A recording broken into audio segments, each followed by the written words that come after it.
Welcome to the Old Time Radio Westerns. I'm your host, Andrew Rines, and I'm excited to bring you another episode absolutely free. This episode is one of many released every month, totaling over 80 episodes so far. Each one is meticulously digitally restored and stored in the cloud for your convenience, a process that incurs costs. To help cover these expenses, you might hear some advertisements throughout the episode. While we do retain the original commercials for historical authenticity, you may also encounter modern ads, which help keep the lights on.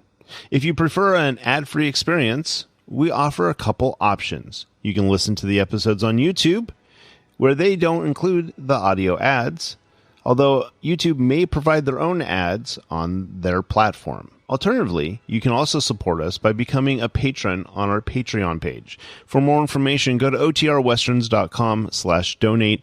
Again, otrwesterns.com/donate. I do want to emphasize that we are committed to providing this content to you for free, but also we have to be transparent about the financial realities to bringing this to you.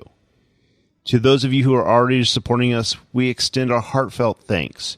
Your contributions make it possible for us to continue doing what we love. And as a final note, I did want to mention one last thing.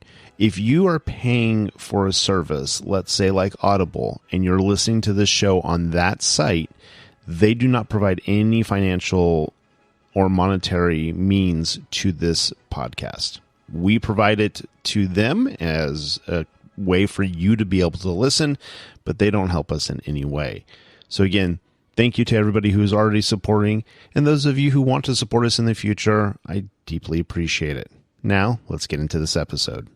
This episode is going to be Gunsmoke. Original air dates January 26, 1958, and the title is One for Lee. Hope you enjoy, and again, thanks for listening.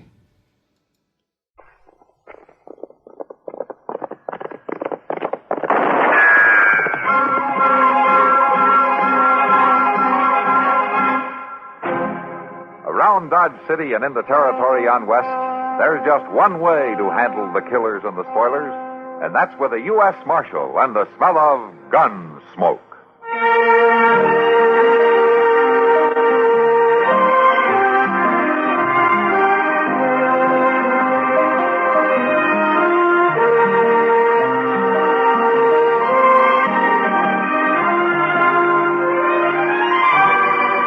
Gunsmoke, starring William Conrad, the story of the violence that moved west with young America, and the story of a man who moved with it.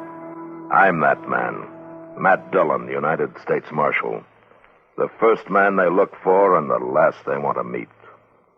It's a chancy job, and it makes a man watchful and a little lonely.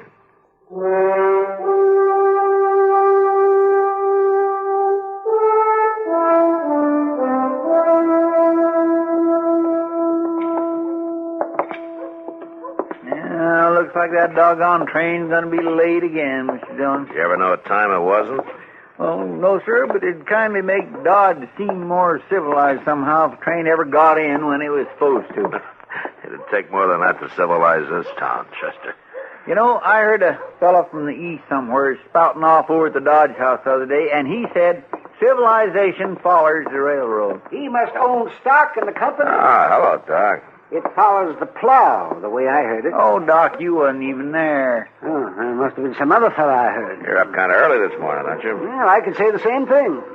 Hey, there she comes. Yeah. They sure been holding back on that whistle. Yes, they're probably trying to sneak in, Chester. Ashamed of being on time for once. Oh. Naturally, I'm up early, Matt.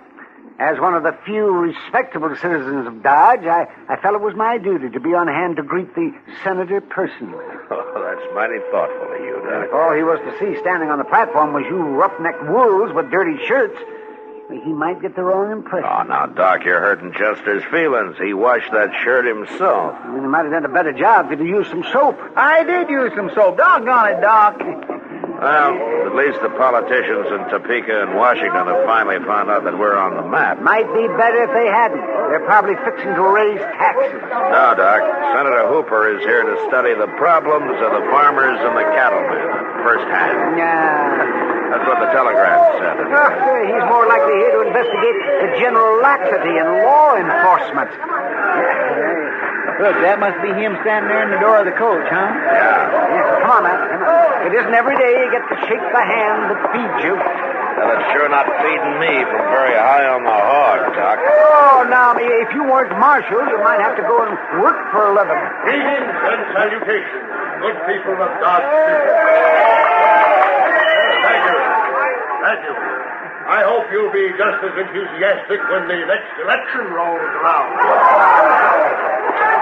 Welcome to the frontier, Senator.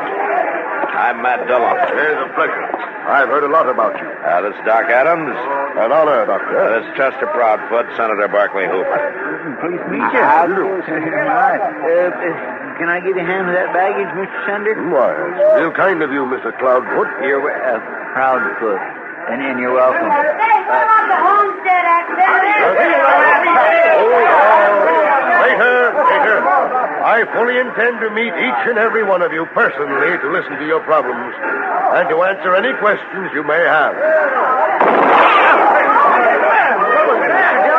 Are you hurt, Senator? It's my arm, Marshal. Doc, take care of me, will you? Come on, Chester. Will you move? It comes from behind that baggage cart there, Mr. Dillon, at the end of the depot. Yeah, that's the only place it could have. With the crowd all watching the train, nobody had noticed. Ain't no sign of nobody around here now. Let's take a look back at the depot. Come on. I can't figure out why nobody would want to shoot the sender. He don't seem like a bad fellow at all. For a politician, I mean. Anyway, he's... Look at there, Mr. Dillon. Yeah, I see him. That's old Willie Angel. Yeah. Well, I do declare, Marshal. What's the matter, Willie? What happened? Oh, some big galoot running heck for leather just knocked me down is what happened. What, you got a look at him? No, never seen him before in my life. Just knocked me over scat-cat for breakfast and went right on. Jumped on a horse there and rode off like the old Nick was after him. Well, I guess that's it. If you don't mind, Marshal, I'll get on around there and hear the speaking. I was late already. Had to feed my sheep before I come into town. This sure is going to give the sender a mighty bad impression of Dodge, Mr. Dillon. Yeah, maybe so, Chester, but he's still alive. At least so far.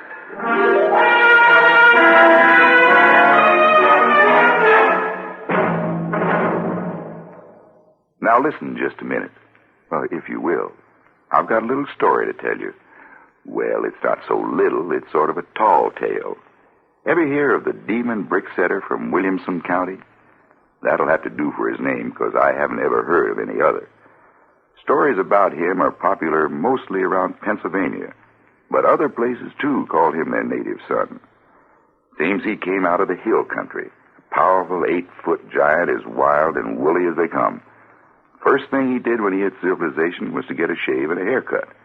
They clipped him with tin shears and shaved him with a blowtorch. To cool off, he drank a nitric acid cocktail and a little sulfuric for a chaser. Well, sir, he surprised everybody when he announced that he was a bricklayer. But they gave him a job, and he proved his brag. Seems he was used to natural stone. And when he picked up his first brick, why, he gripped it a little too hard and squeezed it into a fine red dust. But he soon got used to being gentle and really got to moving. He could drop bricks into place faster than 14 men could pile them loose beside him. And when he slapped on the mortar, the sparks flew like the 4th of July. Then he really got warmed up. Taking off his shoes, he used his toes like he had 2 more hands. By sundown, he had the building finished and rented. But it sure was one day's work. He had worn out 3 dozen helpers, set 10 million bricks, and made the building 12 stories higher than it was supposed to be. Well, I guess you know the rest of the bricklayers around the country were mighty impressed, and they began to perk up and take pride in their labors. Since that day, they've tried to equal the record set by the demon brick setter from Williamson County. That's the main reason why today America has some of the biggest and finest buildings in the world. You might say that bricklaying has become a mighty constructive business.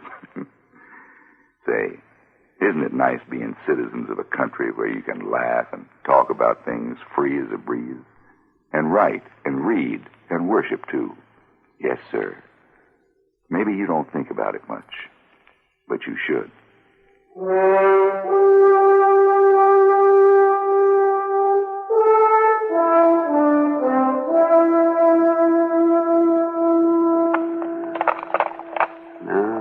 Senator, you just hold still a minute. This is gonna hurt some, but I gotta clean this wound. Tell me, Doctor, dressing... Take it easy. Dressing a wound like this, wouldn't it be better to do it in the hospital instead of here in your office? Hospital? You're in the prairie country, Senator. Just a moment now. We got one school, one church, one jail, 12 saloons, 5 dance halls, and no hospital. It's unthinkable. There, that should do it. All right, now we'll get this bandage on here. Oh, any luck, Matt? No, Doc. How do you feel, Senator? I'll live. The bullet barely grazed me. Any idea who might want to kill you? Well, I might name a dozen or so. Washington, but here, no. Didn't anyone in the crowd see the shot fired, Marshal? Apparently not. A man was seen running away right afterward, and he was probably the one. Well, who saw him, Matt? Old Willie Angel. The gunman knocked him down, getting away. I presume the witness is trustworthy. He always has been. He's a sheep herder. Lives alone out west of town. Kind of a stiff-necked old codger. You checked his gun, I suppose. Oh, Willie's never been known to carry one. I thought everybody did, judging by that crowd at the station. Most of them do. Cattlemen no more than sheepmen. Well, you just lift your arm a little bit more. Yes. Well, at least this witness should be able to recognize my assailant if he sees him again. Well, I hope so. It's about the only chance we got. Provided, of course, the assailant doesn't get to him first. What do you mean? Well, Willie pulled out while I was checking through the crowd and went back home, I guess. I'm going out now and bring him in. He'll be safer with me than on his own. Meantime, I imagine you'll want to cancel your speeches, huh? Marshal, All right, Senator. You can roll your sleeves down. Now, just put on your coat. Yeah, fine. help. Marshal, I led too many cavalry charges during the War of the Rebellion to be scared off by one bullet. One sometimes enough, Senator. Nonsense. This chap has already proved himself a poor shot. No, Marshal, I shall speak to the people at 4 o'clock this afternoon from the front porch of the Dodge House exactly as I intended. All I ask is a reasonable amount of protection. Well, I'll do what I can, Senator.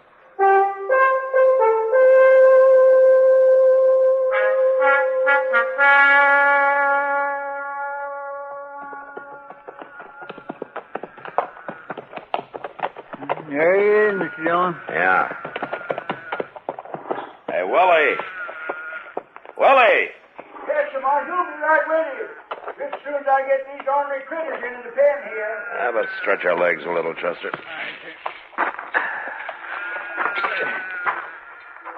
I swear I never could figure out how a man could take up with sheep, Mr. Dillon. Sheep just ain't human somehow. You know, Chester, sometimes humans aren't even human. I guess so, but... I said it before, and I'll say it again. The old rams and the ewes ain't no trouble.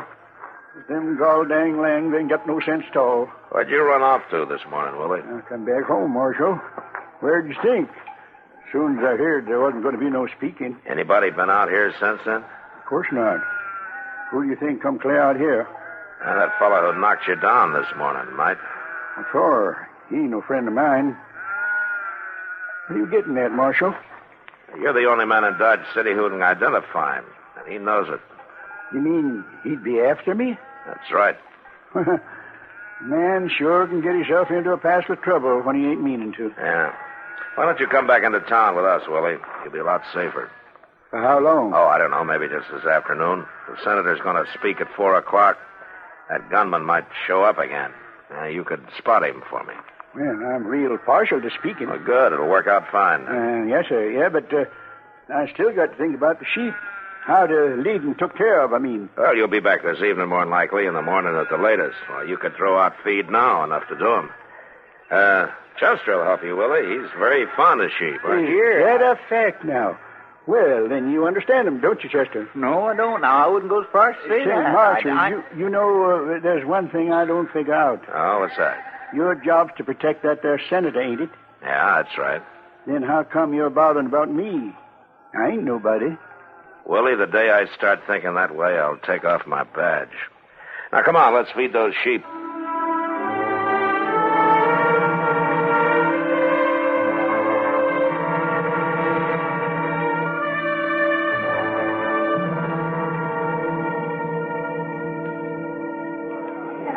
Matt, you're jumpy as a cat. Yeah, I guess I am, Kitty. That gunman who tried to kill the senator is probably 50 miles from here by now. I wish I could be sure of that. Well, worrying won't make you sure. Let me bring you a beer. No, not now. Thanks, Kitty. I got to get on over to the Dodge House pretty quick. When's the senator going to speak? Not as soon as the honor guard gets here from the fort. Oh, is he that important? Well, he was a cavalry colonel with the Union Army during the war. Pretty good one, too, I guess. One of the officers present at Lee's surrender and decorated personally by President Lincoln. Oh, well, you never know just by looking, huh? Yeah, he's got nerve, all right. Might be better if he didn't. You mean he'd call the speech off? Yeah. Matt, I think you're getting all worked up over nothing. Nobody's going to try anything today. Why, there'll be 300-400 people out there in the street. That's what makes it worse. With a crowd like that, it'd be awful hard to spot anything in time to stop it. But he couldn't get away. He wouldn't have a chance. Oh, we'd probably catch him, all right, but that wouldn't help the senator much. Well, he probably knows that, so he won't try. Kitty, a grudge killer, and that's what this one probably is. Never cares much whether he's caught as long as he's able to carry out his grudge first. What grudge? Senator Hooper's never been here before. He doesn't even know anyone here. Somebody knows him. Well. So this is what law enforcement has finally come to. Hello, Doc. Sitting here in a saloon in the middle of the afternoon, too. Getting all liquored up. You're wrong, Doc. He wouldn't even have a beer. Oh, well, good. I'll have it for him. Oh, sit down. I'll bring it over. Thank you, Kitty. Oh, my. Well, you worried, Matt? Wouldn't you be? Well, I don't know. I've never been in this kind of a spot. I just cure 'em when I can and bury 'em when I can't. Yeah. And in both cases, you collect your fee. Well, I try to most of the time. Oh, by the way, where's Willie Angel? He's in the back room there with Chester. We walked him around town for a couple of hours trying to spot that gunman, but no luck. Well, maybe he left town. I doubt it, Doc. You figure he's going to show then, huh? Yeah, he'll show. Somewhere in that crowd. And when he does, he'll have a gun in his hand.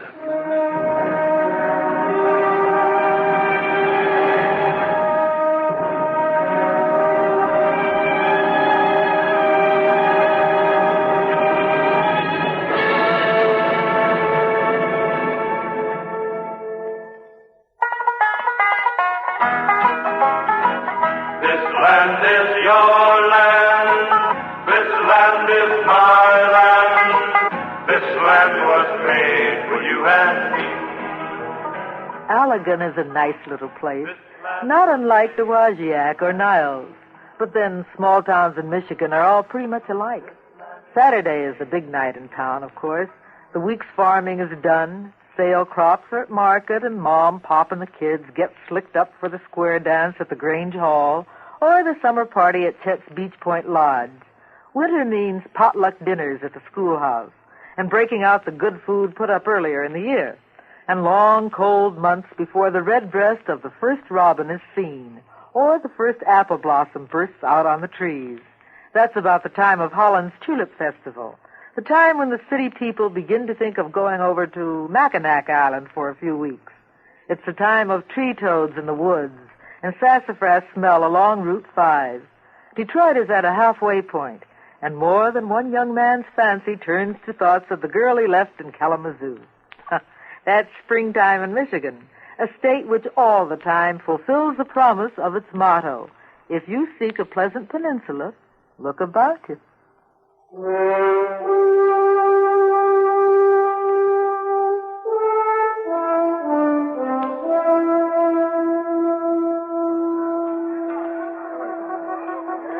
There comes the cavalry, Mr. Dillon. Still no sign of him, Willie? No, sir, Marshal. I've been staring at that crowd from one end to the other, and I just don't see hide and hair of that fellow. Well, keep trying. Stay behind me there toward the back of the porch, huh? Yes, sir. Well, Senator, you can still call this off, you know. I don't imagine they have much use with cowards in Dodge City. It's not a matter of cowardice, Senator. It's just plain common sense. If you were in my place, would you call it off, Marshal? It doesn't matter what I do, Senator. You've answered me. Just tell me what you want me to do now. Well, mainly just don't stand too far toward the front of the porch when you get up to talk. That way you'll be protected from anybody in that crowd on top of the buildings across the street over there. I understand. And I'll be right beside you here. Just will be on the other side. And if either one of us says drop, you get down real fast. That you can count on. You make sure he does, Chester. Yes, sir.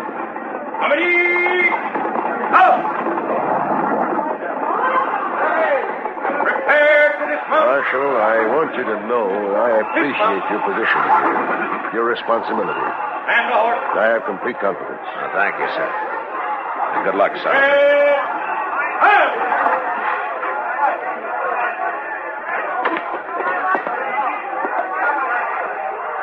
Thank you, Captain. Gentlemen.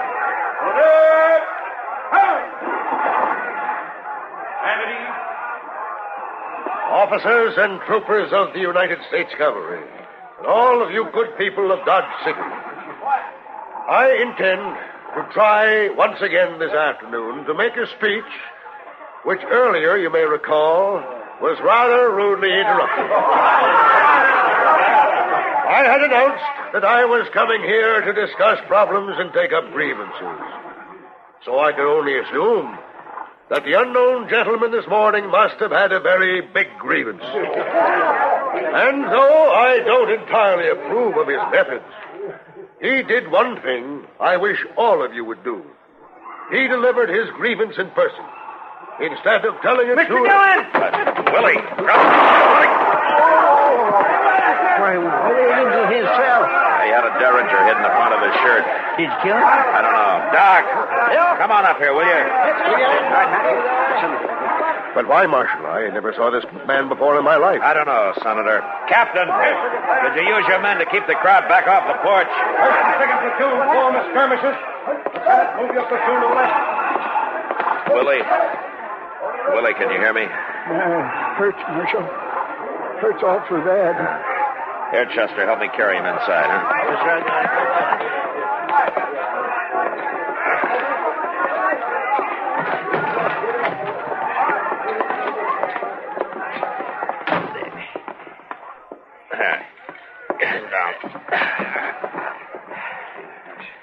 Now, Willie, why did you do it? What is it you got against the senator? Not senator. Colonel Barclay Hooper, Richmond, 65. Rode over us, cut us to ribbons, him and his blue devils. Both my brothers murdered, sabred. That was the war, Willie, but that's over. It was over the day General Lee surrendered. Yeah, Lee maybe, but not me. Made him bow down, but not really Angel. I got away from him. I've been a-waiting. Just let me have a look here. Hurts bad. Marshal, my sheep's out there. You gotta feed my sheep. That's all right, Willie. I'll see they're taken care of. Ain't just sheep. They're my friends. Only friends I ever had, except my brothers. And they're dead.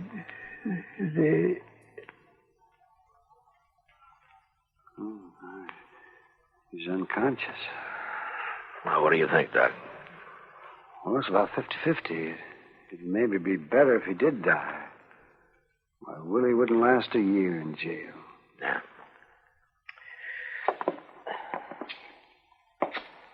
Well, Senator, looks like the war's still going on, doesn't it?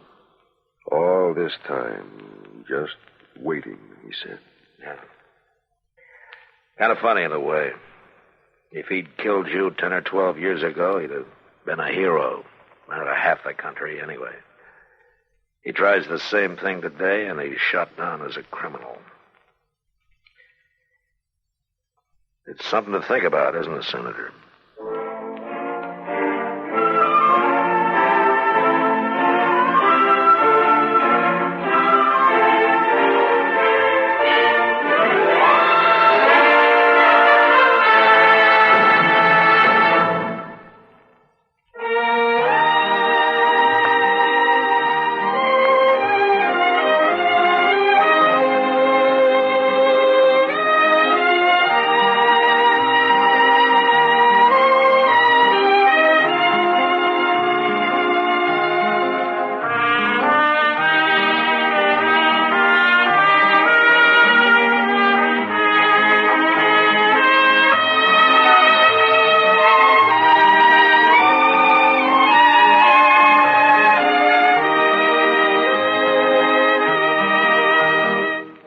Gunsmoke. Produced and directed by Norman McDonald.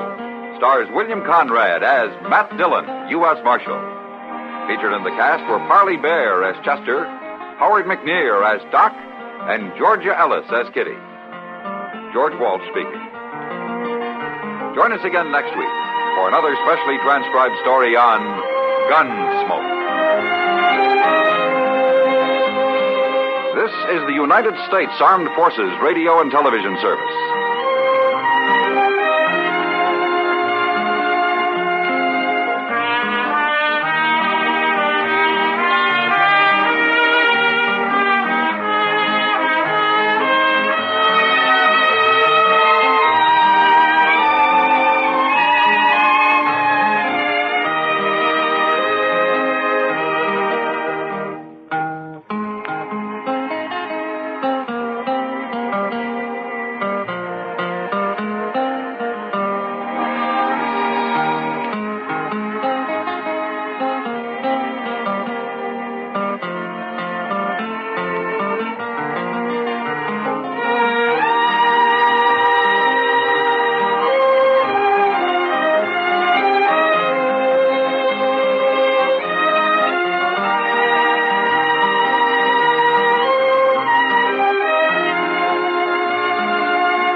This has been a presentation of OTRWesterns.com, and we hope you enjoyed. Please take some time to like and rate our shows in your favorite podcast application. Follow us on Facebook by going to OTRWesterns.com/Facebook. Subscribe to our YouTube channel by going to OTRWesterns.com/YouTube. And send us an email, podcast@OTRWesterns.com. You can call and leave us a voicemail, 707-986-8739. This episode is copyright under the Attribution Non-Commercial Share Alike Copyright. For more information, go to OTRWesterns.com/copyright. Have a great day, and thanks for listening.